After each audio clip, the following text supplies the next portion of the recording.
ಮಹಾಲಿಂಗಪುರ ಬಂದ್.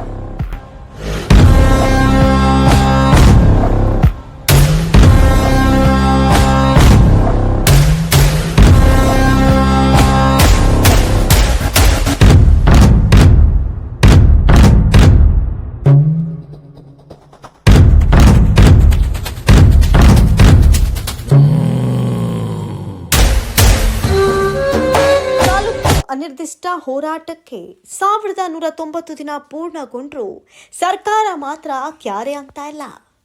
ತಾಲೂಕು ಹೋರಾಟಕ್ಕೆ ಪಕ್ಷಾತೀತ ಹಾಗೂ ಜಾತ್ಯತೀತ ಮತ್ತು ಪ್ರಗತಿಪರ ಸಂಘಟನೆಗಳು ಸಾಥ್ ನೀಡಿದ್ವು.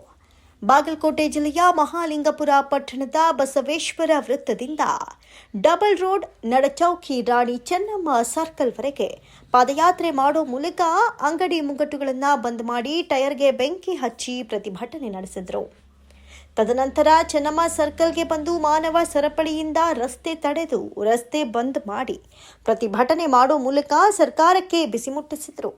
ಇದೇ ಸಂದರ್ಭದಲ್ಲಿ ರೈತ ಸಂಘಟನೆ ಹಾಗೂ ಪ್ರಗತಿಪರ ಸಂಘಟನೆಗಳು ಈ ಪ್ರತಿಭಟನೆಯಲ್ಲಿ ಭಾಗಿಯಾಗಿದ್ದವು.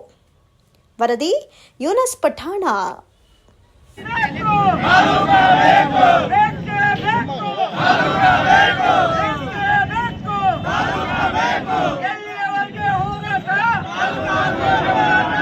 ಈ ಮಾಲಿಂಗಪುರದಲ್ಲಿ ಯಾವುದೇ ಹೋರಾಟ ಮಾಡಿದ್ರೆ ಶಾಂತಿಯುತಿಯಿಂದ ಮಾಡ್ತಾ ಇದ್ದೀವಿ.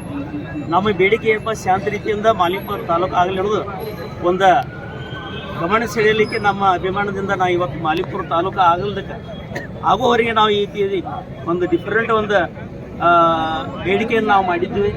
ಶಾಂತಿ ರೀತಿಯಿಂದ ಇದು ಯಾವುದೇ ಒಂದು ಅಹಿತಕರ ಘಟನೆ ಆಗಬಾರ್ದು. ಪ್ರತಿಯೊಂದು ಮಾಲಿಂಗಪುರದಲ್ಲಿ ಇವತ್ತು ಮುಸ್ಲಿಂ ಬಾಂಧವರಲ್ಲಿ ಎಲ್ಲ ಸಮಾಜದ ಹಾಗೂ ಪಕ್ಷಾತೀತವಾಗಿ ಇವತ್ತು ಮಾಲಿಂಗಪುರ ನಗರದಲ್ಲಿ ಶಾಂತಿ ಸೌಹಾರ್ದತೆಯ ಊರ ಹೆಸರಾದಂಥ ಈ ಮಾಲಿಂಗಪುರ ಇವತ್ತು ಮಾಲಿಂಗಪುರ ತಾಲೂಕು ಬೇಡಿಕೆ ಇಟ್ಟಿದೆ. ರಾಜ್ಯದಲ್ಲಿ ಗಮನ ಸೆಳೆದಂಥ ಬೆಲ್ಲದ ಮಾರುಕಟ್ಟೆ, ಆ ಬೆಲ್ಲದ ಮಾರುಕಟ್ಟೆ ಗಮನ ಸೆಳೆದಂಥ ಮಾಲಿಂಗೇಶ್ವರ ಜಾಗದಲ್ಲಿ ಒಂದು ತಾಲೂಕು ಅನ್ನೋದೊಂದು ಅಭಿಮಾನದಿಂದ ನಾವು ಹೇಳ್ಕೋಬೇಕಾಗೈತಿ. ಮಾಲಿಂಗಪುರ ಗುರುತಿಸಲಿಕ್ಕೆ ಒಂದು ತಾಲೂಕು ಆದ್ರೆ ಇವತ್ತು ಮಾಲಿಂಗಪುರ ಪಟ್ಟಣವನ್ನು ಬೆಳೀಲಿಕ್ಕೆ ಸಾಧ್ಯ ಆಗದೆ ಅಂತ ಹೇಳಿ ನಮ್ಮ ಸಮಸ್ತ ಮಾಲಿಂಗಪುರ ಪರವಾಗಿ ತಾಲೂಕು ಹೋರಾಟ ಸಮಿತಿ ಪರವಾಗಿ ನಾವು ಹೆಚ್ಚಿನ ವಿಡಿಯೋಸ್ಗಳಿಗಾಗಿ ನಮ್ಮ ಭರ್ಜರ ಟಿವಿ ಕನ್ನಡ ಲೈಕ್ ಮಾಡಿ, ಶೇರ್ ಮಾಡಿ ಮತ್ತು ಮಿಸ್ ಮಾಡದೆ ಸಬ್ಸ್ಕ್ರೈಬ್ ಮಾಡಿಕೊಳ್ಳಿ.